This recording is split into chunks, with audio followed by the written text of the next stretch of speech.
Hola hombres, hombre. And welcome back to some more The 39 Steps. So we're gonna play a new event called A Pack of Lies. Having decoded Scudder's book, Hannay now has all the facts. If only he can remain hidden until the second week of June. Play. A Pack of Lies. Who is doing the lying to us? Tuesday, 26th of May 1914. The Inn, Scotland. Oh, we're still with Mr. Something. Innkeeper, man, poet, poem, writer, something. Can't remember his name. Meh. Who cares? I don't care about people. The next morning I witnessed from my room the arrival of two constables and a sergeant. And now they find me and I go to jail and get executed. Good job. They put their car in a coach house under the innkeeper's instructions and entered the house. 20 minutes later I saw from a window a second car come across the plateau from the opposite direction. It did not come up to the inn, but stopped 200 yards off in the shelter of a patch of wood. Oh my god, it's those two people! I noticed that its occupants carefully reversed it before leaving it. My plan had been to lie hid in my bedroom and see what happened. I had a notion that if I could bring the police and my other more dangerous pursuers together, something might work out of it in my advantage. Or they all die. Oh, do I have to choose? I wanna write. Huh. Thank you. That's all? Okay. I'm gonna escape. Oh no, wait. Am I escaping or...? Yes. What if that nice innkeeper and those innocent police officers are getting murdered just because you sent them there? You bastard! Oh, I thought it was a dog. Oh, oh. Oh, he's taking the car. That's cool. I stole gently out on the to the plateau. Collected the touring car. Sweet. The wind seemed to bring me the sound of angry voices. Habra, habra, habra! You witnessed me driving that 40 HP car for all she was worth over the crisp moor roads on that shining May morning, glancing back at first over my shoulder and looking anxiously to the next turning, then driving with a vague eye just wide enough awake to keep on the highway, where I was thinking desperately of what I had found in Scudder's pocketbook. What did you find? Think about it more. In a way that we can understand. Oh my god. There's 6 notes I have to read? The 15th day of June was going to be a day of destiny, a bigger destiny than the killing of a Dago. It was so big that I didn't blame Scudder for keeping me out of the game and wanting to play a lone hand. That, I was pretty clear, was his intention. What the fuck is a toga? Okay. The whole story was in the notes, with gaps, you understand, which he would have filled up from his memory. He stuck down his authorities too, and had an odd trick of giving them all a numerical value and then striking a balance, which stood for the reliability of each stage in the yarn. Why did he have to write down everything? This war was going to come as a mighty surprise to Britain. Carolides' death would set the Balkans by the ears, and then Vienna would chip in with an ultimatum. Russia wouldn't like that, and there would be high words, but Berlin would play the peacemaker and pour oil on the waters, till suddenly she would find a good cause for a quarrel, pick it up, and in 5 hours let fly at us. That was the idea, and a pretty good one too. Fucking Berlin Nazis. It was no question of preventing a war. That was coming, as sure as Christmas. Had been arranged, said Scudder, ever since February 1912. Carolides was going to be the occasion. I wonder if they're talking about like the First World War or something. Despite all the nonsense talked in Parliament, There was a real working alliance between France and Britain, and the two general staffs met every now and then and made plans for joint action in case of war. Well, in June, a very great swell was coming over from Paris, and he was going to get nothing less than a statement of the disposition of the British Home Fleet on mobilization. It was something uncommonly important.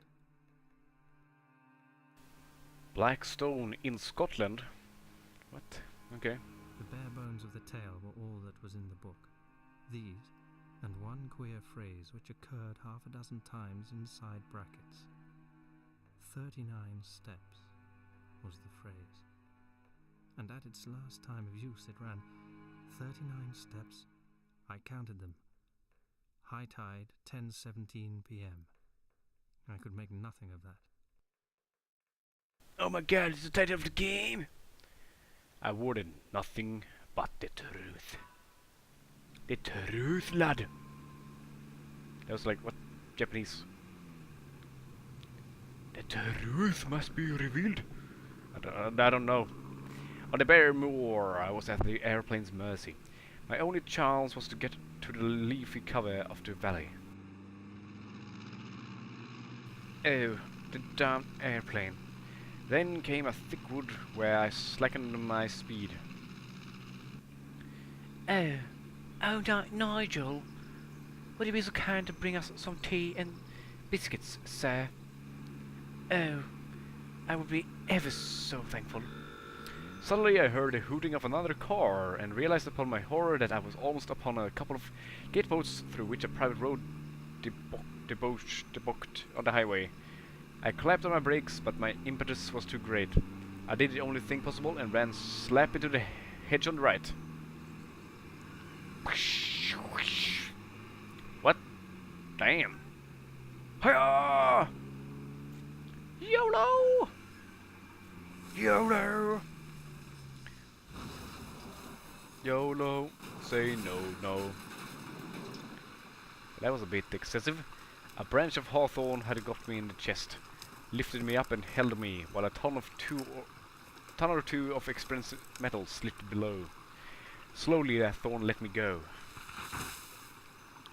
As I scrambled to my feet, a hand took me by the arm. I found myself looking at a tall young man. Who was it? Who are you? I say, bless me, I'm dreadfully sorry. Are you hurt? Really, I must apologise. Oh, bless my soul. Do tell me you're all right. My blame, sir. It's lucky that I did not add homicide to my follies.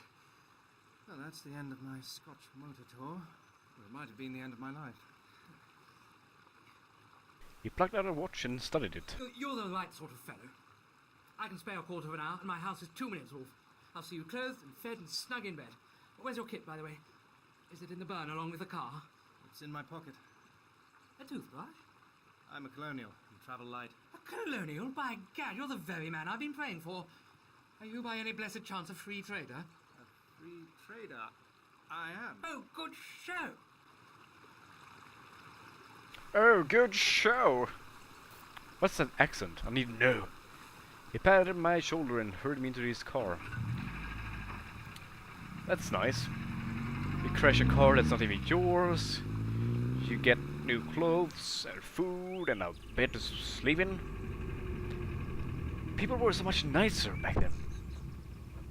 Presently, we drew up before a comfortable-looking shooting box, and he ushered me indoors.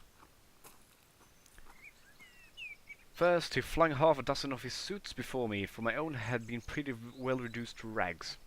I selected a loose blue serge, which differed most conspicuously from my former garments, and borrowed a linen collar. Then he hailed me to the dining room. Thank you. You find me in a deuce of a mess, Mr... By the by, you haven't told me your name. Twiston. Twisden? Any relation to old Tommy Twisden of the 60th? No?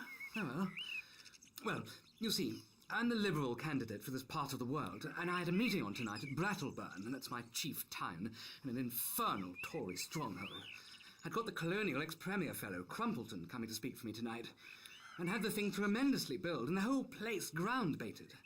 This afternoon, I had a wire from the ruffian saying he'd got influenza at Blackpool. And here I am, left to do the whole thing myself.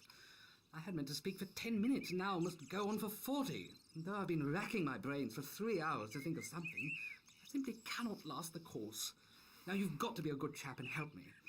You're a free trader and can tell our people what a washout protection is in the colonies. All you fellows have the gift of the gab. I wish to heaven I had it. I'll be forever more in your debt. Oh my god, I have to do this. You almost killed me. I can do this for you. I had very few notions about free trade, but I saw no other chance of getting what I wanted. All right.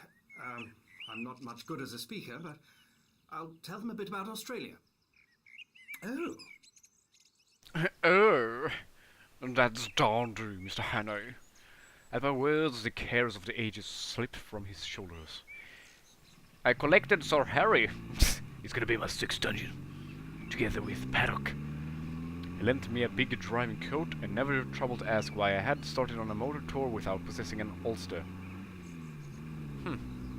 That's very suspicious. Why don't you have an ulster? As we slipped down the dusty roads, the young man poured into my ears the simple facts of his history. I don't need to know. Sir Harry. Oh my god. He knew about horses and jawed away about derby entries, and he was full of plans for improving his shooting. What does he shoot horses? And he was improving his shooting. Shoot pictures or what did he want to shoot? I don't understand. But we have a common interest. I like horses too, or Richard Hannay does.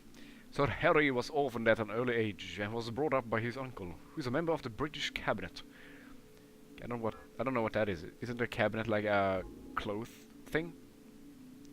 The young man today. He had gone around the world after leaving Cambridge, and then, being short of a job, his uncle had advised politics. But he had no preference in parties. He was liberal because his family had always been Whigs. I don't know what that is. Someone tell me. His uncle pulled a few strings and posted Harry into Wheedale as the liberal candidate, without any hope of him winning over its conservative constituents. Yes. We are done with Sir Harry and his history. Altogether, a very clean, decent, callow young man. Oh, that was rather short, I believe. But yes, we met Mr. Sir Harry. And yes, I'm going to end this episode right here. And to thank you guys for watching. Gracias por ver. It's better now that the frame rate's better. I hope you find it, dudes. Until next time, hasta luego.